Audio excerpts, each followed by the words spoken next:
Kadang-kadang orang yang berdakwah ni dia dah jadi macam medan politik, antara menang dan kalah. Bukan lagi antara betul dan salah. Ya. Kadang-kadang kita lihat pakaiannya pakaian orang dakwah, tetapi gaya cakapnya, tindak tanduknya bak orang politik. Dakwah bukan soal kuasa, soal siapa menang. Dakwah bukan soal siapa yang berada di atas atau di bawah. Dakwah ialah jalan untuk membawa kita ke syurga.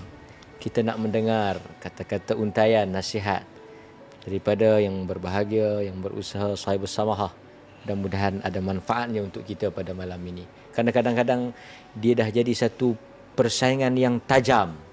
Kritikan dianggap kebencian, nasihat dianggap permusuhan, sehingga orang melihat dakwah ini untuk habuan. Mungkin Datuk boleh berikan sedikit tausiah.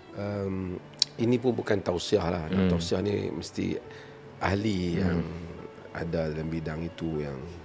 Tapi ini sedikit perkongsian pengalaman yang sikit sangat kan, untuk yang mungkin kita semua melalui hal yang sama. Saya rasa tajuk ini sangat penting kerana kebelakangan ini mungkin oleh kerana medan dakwah ni mula ditabur dengan perkara-perkara yang menyenangkan bagi sekian pihak, maka orang terlupa, orang rasa bila jadi pendakwah itu macam jadi artis, akan dapat tawaran itu bermodalkan air liur, maka orang akan dapat mengaut macam-macam. Kejadian yang berlaku dalam GISB itu sebahagian daripada manifestasi daripada sikap itu. Kerana orang lihat bagaimana dengan menggunakan nama dakwah, orang akan dapat mengaut berbagai-bagai kekayaan. Kita tidak nafikan Allah merezekikan kepada sebahagian orang yang hamba-hambanya yang berdakwah. Dan orang yang berdakwah kita juga tahu bagaimana Allah merezekikan. Tapi ia bukan medan untuk manusia mencari kekayaan. Kekayaan itu mungkin datang dengan rezeki Allah. Tapi ia bukan medan manusia mencari kekayaan. Orang masuk ke dalam medan dakwah, tujuan mereka ialah nak menyampaikan risalah Allah yang terkandung dalam Quran dan Sunnah, dan berkesanggupan untuk mengambil risiko. Hari ini kita tak dengar lagi orang bercakap tentang risiko dalam dakwah. Orang tak bercakap lagi tentang mihnah di medan dakwah. Dulu masa kita kecil-kecil, kita dengar ketika dakwah menghadapi cabaran, ketika tekanan, orang bercakap tentang hal itu. Hari ini orang mula tak bercakap hal itu. Orang cakap ustaz mana selebriti, ustaz mana pakai kereta apa, kan, ustaz mana jam tangan dia apa, kan. Kehidupan agama sudah berubah. Jadi semua orang akan bercakap apa yang dia rasakan bagus untuk marketing dia. Maksudnya kalau itulah kehendak pasaran dia, maka dia cakaplah. Kalau ada hal yang benar, kalau tak menguntungkan pasaran dia, dia tak akan bercakap. Dia akan mengelak, kerana dia juga mungkin dalam dakwah dia juga nak berniaga juga. Selagi orang tak mau beli barang dia pula, kan. So kalau dia tahu yang benar, dia mungkin tidak menyokong yang benar. Kenapa? Bukan anak tahu yang tak benar, Syekh, tapi kita tahulah anak ni ada macam-macam. Tapi anda sentiasa sokong di belakang lah. Dan begitulah keadaan-keadaan yang berlaku yang menyebabkan kita perlu kembali menyemak diri kita semua. Kita juga ada masalah yang sama, mungkin kita sama. Sebab itu Allah Subhanahu Wa Taala bagi ingatan yang selalu kita baca, waja'alnahum a'immatan yahduna bi amrina lamma sabaru wa kanu bi ayatina yuqinun. Kata kami jadikan mereka para imam yang memberikan petunjuk dengan bimbingan kami. Lamma sabaru, apabila mereka itu sabar, dan dengan ayat-ayat kami itu mereka yakin. Itu Allah bagi tahu kita, kita selalu baca dalam surah Sajdah. Kata Syekhul Islam Ibn Taymiyah, wa bis sabri wal yaqin tunalu al-imamatu fid din. Dengan sabar dan yakin mencapailah kepimpinan di dalam agama. Itu dulu. Maksudnya kita kena tahu bahawasanya kita tak masuk ke medan ni untuk glamour. Kita masuk dalam bidang ni untuk ada risiko. Ana sebenarnya bila Ustaz Ahmad tanya kita nak cakap tajuk apa, dia kata kita cakap tajuk ni. Bukan pasal apa sangat. 2-3 hari ni pasal kes JISB lah apa semua. Ramai pihak atasan dan semua minta ana berhati-hati. Tingkatkan soal keselamatan dan seumpamanya. Semalam jumpa dengan satu orang Arab. Dia pun tegur yang sama. Dia kata, ana keluar daripada masjid, dia kata, mufti pun jalan seorang-seorang. InsyaAllah tak ada apa masalah. Dia jalan seorang. Dia kena tingkatkan keselamatan. Dia kata, pasal dia duduk sini lama. Kata tak apa, Allah ada.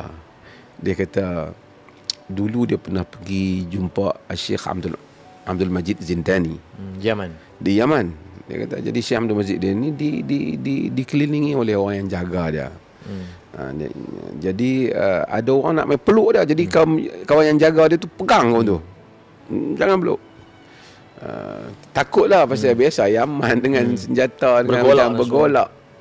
Jadi dia kata, kawan tu kata kat Syekh, dia kata, Syekh, jadilah seperti Umar bin Khattab. Tak ada guard, tak ada apa jaga. Syekh apa ada banyak guard ni.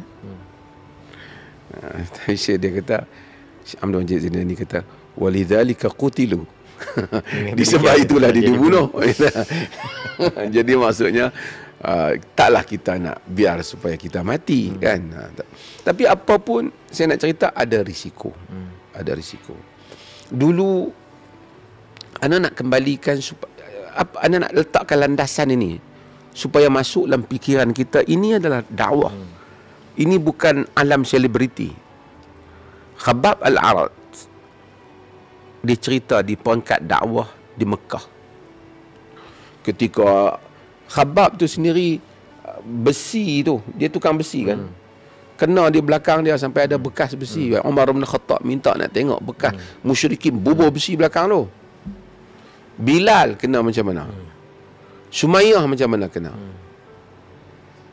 Kata Khabbab dalam hadis yang diriwayatkan oleh Imam Bukhari, syakawna ila Rasulillah sallallahu alaihi wasallam wa huwa mutawassidun burdatan lahu fi dhilli Ka'bah. Kami pergi mengadu pada Nabi sallallahu alaihi wasallam dan keadaan Nabi ni ada burdah. Burdah ni nak jemaah apa? Ustaz? Selendang. Selendang lah kan. Jadi selendang ni, sebagai mengingat burdah tu dia ingat nyanyi tu. Burdah. Tapi dia ada sejarah lah. Okay. Jadi Nabi ni berselimut di bawah bayangan Kaabah. Qulna ya Rasulullah, ala tastansiru lana, ala tad'u lana. Wahai Rasulullah, tak bolehkah Rasulullah minta Allah tolong kita? Tak bolehkah Rasulullah minta supaya Allah menangkan kita? Teruk ni kami kena ni. Itu teruk sungguh kena. Bayangkan perasaan sahabat. Ana selalu cerita sebelum nak terus ni. Banyak kisah kita baca, kisah orang yang para duat. Kita baca kisah yang telah berlalu. Dia pun dah mati. Menarik kita baca. Tapi kita tak tahu betapa deritanya dia ketika dia berada di medan tu, sebelum dia menamatkan kisah perjuangan dia. Sehingga dapat kita baca kemudian. Dan mudah-mudahan mereka tu telah mendapat ganjaran si Allah. Ala tad'u lana, ala tastansiru lana. Kamu tak bolehkah, ya Rasulullah, tak bolehkah minta Allah tolong, minta Allah bagi? Apa kata Rasulullah?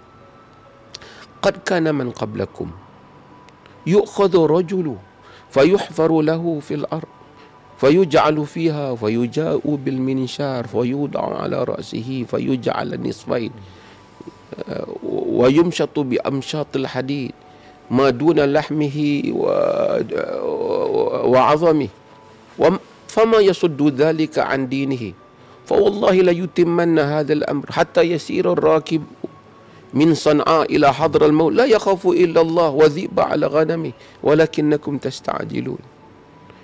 Nabi kata orang sebelum daripada kamu, dia ambil satu lelaki, dikorek lubang, diletakkan dalam lubang, dia ambil gergaji, diletak dekat atas kepalanya, digaji kepalanya, terbelah dua kepalanya. Kemudian dia ambil sikat besi, disikat tulangnya, disikat dagingnya sehingga berkecai dengan tulangnya.